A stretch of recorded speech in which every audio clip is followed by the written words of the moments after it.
So we've just seen how we can install 3 single sensors into a soil moisture profile. Don't forget, it is possible to use profile probes.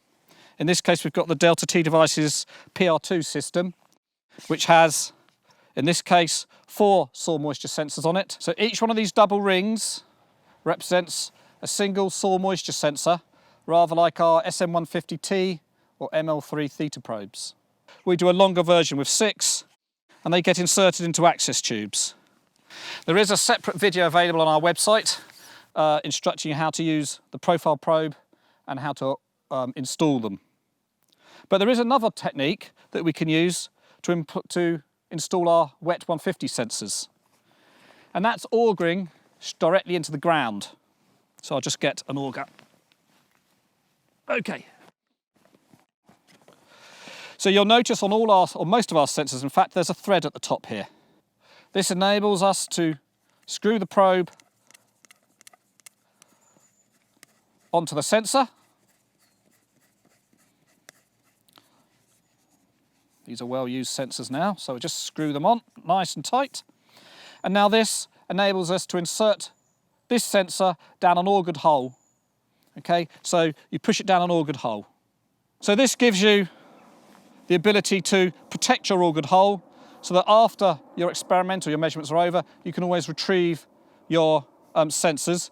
It also helps you install sensors at depth relatively easily. So I'm just going to demonstrate using this spiral auger. Spiral-shaped auger.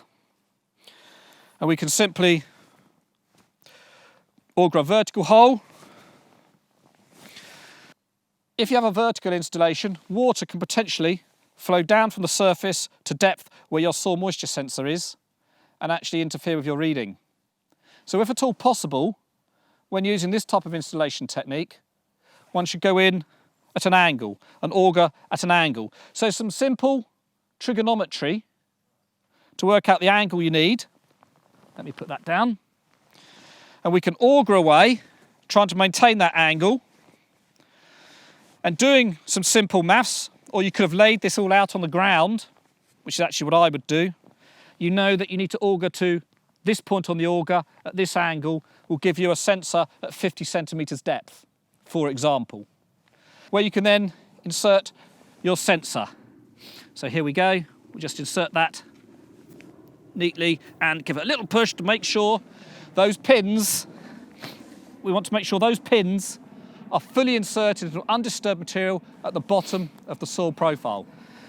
So now with this installation, you can clearly see that if water flows down the side here of this tube, it then has the opportunity to drain off vertically downwards into the ground mass and not reach the sensor, which is somewhere over here at 50 centimetres depth. Importantly, obviously, you'd have had your cable running up through this tube and you just poke it out through the top there. For this demonstration, I haven't put the cable on, but these tubes are hollow. So before you screw your sensor on at the start, just thread your cable through, okay? And that can go then to a data logger, whether it's an analog sensor or SDI 12 sensor, okay?